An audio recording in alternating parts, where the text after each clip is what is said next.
बहुत साल पहले इंसानों ने रिसोर्सेज के चक्कर में अपने पावर को इस्तेमाल करते हुए पवित्र मंदिरों को तोड़ने की कोशिश की, पर उस मंदिर के गार्डियन ने उन्हें रोकने की कोशिश की। इंसानों ने उस गार्डियन की एक न सुनी, जिससे गुस्सा कर गार्डियंस ने इंसानों को सजा देने के लिए कई सारे एंशियंट डिमोनिक बिस्टों को आजाद कर दिया और एंशियंट डिमोनिक बिस्टों ने इंसानों पर अटैक कर दिया और एंशियंट डिमोनिक बिस्टों को देखकर इंसान वहाँ से डर के भाग चुके थे और ancient demonic beast human world से बाहर नहीं जा सकते थे, जिसके कारण वे ह्यूमन वर्ल्ड में रहना सीख गए और धीरे धीरे स्पिरिचुअल एलिमेंट में बदल गए और वे अपने होस्ट को ढूंढते हैं और उनके साथ रहते हैं। फिर हमें क्रिम्सन सिटी के अंदर का सीन दिखाया जाता है। न्यूज में बता रहे होते हैं हाल ही में कई हेटेमॉर्फो की अटैक करने की घटना सूचित की गई है और इन घटनाओं को देखकर आसपास के निवासी को सूचित किया जाता है कि अपनी सेफ्टी बरकरार रखे। फिर एक ट्रेन के अंदर कई सारे लोगों के बीच अपने एमसी को दिखाया जाता है। एमसी का नाम होता है क्वीन सी, जो हाल ही में एक कॉलेज से ग्रेजुएट हुआ होता है और उसने वर्क फोर्स में एंट्री लिया होता है, जो घर पे रहते हुए अपने अंदर एक खास टैलेंट को ढूंढते हुए और आराम की जिंदगी बिताने की प्लानिंग बना चुका था, पर उसके घर वालों ने उसे धक्के मारकर बाहर निकाल दिया, जिसके कारण वो अधिकांश लोगों की तरह क्रिम्सन सिटी में किसी तरीके से अपना गुजारा करने आया है। तभी वहाँ एक बंदे के पीछे एक खतरनाक डिमोनिक बिस्ट आ जाता है और वह बंदा तो आराम से सोया होता है और उस डिमोनिक बिस्ट को देखकर सारे लोग हैरान हो जाते हैं और इधर उधर भागने लगते हैं, जिसके कारण अपना एमसी चिल्लाकर कहता है, ए तुम्हें दिख नहीं रहा क्या, तुम मुझे मारना चाहते हो? और एमसी फिर ध्यान से देखता है, नीचे वही बंदा पड़ा होता है जो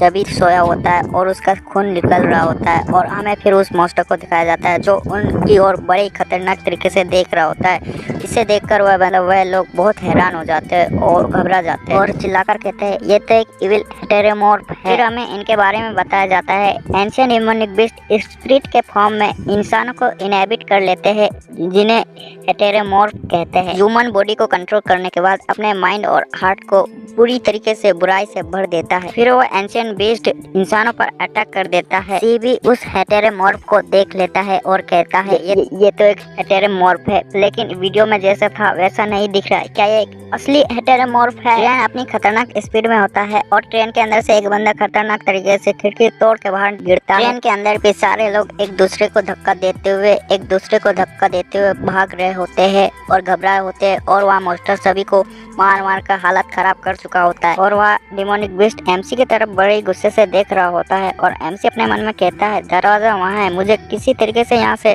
भागना होगा, लेकिन उससे पहले मुझे। और उस बूढ़ी अम्मा की तरफ देखता है और उससे कहता है, ए ओल्ड लेडी, मैं इसका ध्यान भटकाता हूँ जब तक तुम यहाँ से भाग जाओ। और वह बूढ़ी दादी अपने एमसी से कहती है, लेकिन तुम्हारे बारे में क्या? जी उस दादी अम्मा से कहता है, आप मेरी चिंता मत करें, मैं अपनी यूनिवर्सिटी का ट्रैक फील्ड में था, भले ही मैंने कोई मेडल ना पाया हो, लेकिन यही समय है। और शैडो से एमसी को कोई देख रहा होता है और वह कह रहा होता है, आखिरकार मैंने तुम्हें ढूंढ लिया, उस समय के लड़के, और इसका क्या मतलब है अभी हमें नहीं पता। और फिर सी उस डिमोनिक बिस्ट के चेहरे में एक किक मार देता है और भागते हुए कहता है, मेरी तरफ देखो बेवकूफ। फिर वो डिमोनिक बिस्ट बहुत ही गुस्से से सी की तरफ देखता है और उसे पकड़कर कहता है, अभी तुम बहुत स्लो हो बच्चे, और उसके पेट में एक पंच मारता है, जिस कारण एमसी के मुंह से बहुत ही खून निकलता है और एमसी पीछे जा गिरता है और सी दर्द में बहुत ज्यादा दर्द में होता है और कहता है मन में, क्या मैं अब मरने वाला हूँ? और एमसी की आंखें बंद होने लगती है और वह ओल्ड लेडी उस ऑफिसरों को कह रही होती है, वो अभी जिंदा है, प्लीज उसे बचा लो। सिक्योरिटी वाले कहते हैं, उन दोनों को सेफ्टी में ले जाओ और हेटेरोमॉर्फ को सिक्योरिटी बेरू संभालेगा और कोई लापरवाही से काम नहीं करेगा। सारे लोग समझ गए। फिर हमें उसी शैडो एनर्जी को दिखाया जाता है जो एमसी को देख रहा होता है और एमसी अपने मन में कह रहा होता है, इसे महसूस करने के बाद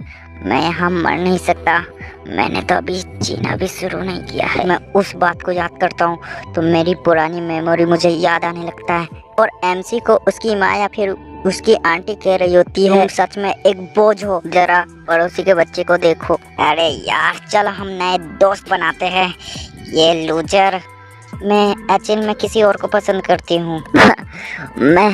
मैं बस जितना चाहता हूँ, बस एक बार। और वह एंशिएंट डिमोनिक बिस्ट अपने एमसी को पंच मारने के लिए आ रहा होता है और शैडो एनर्जी भी एमसी की ओर बहुत तेजी से आ रहा होता है और एमसी चिल्लाकर कहता है, मैं जीऊंगा और जीतूंगा भी। और वह एंशिएंट डिमोनिक बिस्ट का पंच और स्पिरिट सोल भी एमसी की ओर बहुत तेजी से आ रहा होता है। डिमोनिक बिस्ट का पंच एमसी को लगता उससे पहले ही वो स्पिरिट सोल एमसी को इनहेबिट कर लेता है। ये शैडो डिमोनिक बिस्ट हंसते हुए कह रहा होता है, बहुत समय के बाद।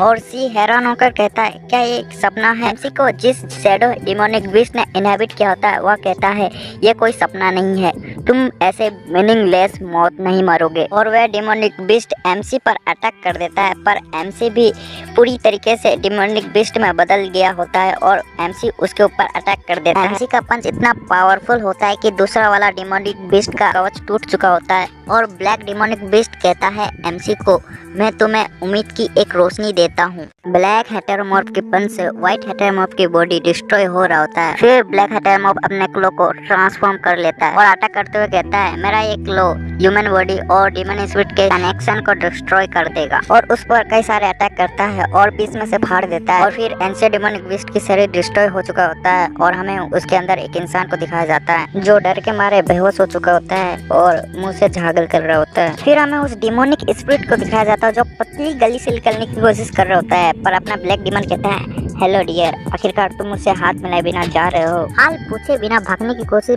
बेटा तुमसे ना हो पाएगा। और बहुत बड़ा मुंह खुलता है और स्पिरिट सोल को निगल लेता है। वह क्या स्वाद था। सारे सिपाहियों आगे देखो बेटे, आगे अपने टारगेट। और अपना ब्लैक डिमन कहता है, भाई सिक्योरिटी डिवीजन यहाँ क्या कर रहा है? तभी ब्लैक डिमन को कुछ होने लगता है और एमसी अपने बॉडी को कंट्रोल करने की कोशिश कर रहा होता है और ब्लैक डिमन कहता है, ये समय नहीं है तुम्हारे बाहर आने का। सबसे पहले एमसी अपने हाथों को देखता है और ग्लास में अपने आप को देखता है और बड़ी चिल्ला के कहता है, उई बाबा मामुनी, आखिरकार ये क्या हो रहा है? आखिरकार मेरे सिंह कहाँ से आ चुके हैं? और डरते हुए कहता है, आखिरकार मैं यहाँ कर क्या रहा हूँ और मेरे सिर में ये बड़े बड़े सींग कहाँ से? क्या मैं कोई कॉमिक का कॉस्प्ले कर रहा हूँ? और सारे लोग अपने एमसी को घूर के देख रहे होते हैं जैसे वो प्रसाद खाने आए हो। तभी एमसी को कुछ याद आता है और फिर कहता है, क्या ये मैंने किया था? आखिरकार ऐसा हो कैसे सकता है? तभी ब्लैक डिमन जो स्पिरिट फॉर्म में होता है और एमसी से कहता है, मैंने तुम्हारी जान बचाई है बच्चे। बेटा हवे में उड़ो पर अपने बाप को ना भूलो। वो इंसान तुम्हें मारने की कोशिश कर रहा था। इससे ज्यादा कुछ और बातचीत होती है। सिक्योरिटी डिवीजन वाले उन पर अटैक कर देते हैं पर ब्लैक डिमन एमसी की बॉडी को कंट्रोल कर रहा होता है जो एमसी को बाल बाल बचाता है। एमसी कहता है, क्या तुम मेरी बॉडी को भी कंट्रोल कर सकते हो? आखिरकार तू है कौन रे? जोक सपाट। इससे ज्यादा कुछ और होता है। तभी एक सुई आके अपने एमसी के पिछवाड़े में लग जाती है। सर जी उस ट्रांसकुलर के उसका इफेक्ट हो क्यों नहीं रहा उस डिमोनिक बीस्ट को? फिर सिक्योरिटी डिवीजन का बंदा अपने एमसी पर अटैक करने को जाता है। फिर ब्लैक डिमन कहते हैं अपने एमसी से, तुम सब कुछ मेरे ऊपर छोड़ दो और बॉडी कंट्रोल कर लेता है। इससे पहले सिक्योरिटी डिवीजन का बंदा अपने एमसी पर मिसाइल अटैक कर देता है और ब्लैक डिमन उस मिसाइल पर अपना एक क्लो मारता है और वहाँ से भाग जाता है और वो मिसाइल वहाँ पर ब्लास्ट हो जाता है। ब्लैक डिमन अपने रास्ते में जो भी चीज है उसे तोड़ तार के वहाँ से बहुत तेजी से निकल लेता है। अगले सीन में हमें एक डॉग दिखाया जाता है जिसके साथ एक लड़की होती है जो स्क्वाड कैप्टन होती है जो काफी सुंदर होता है भाई।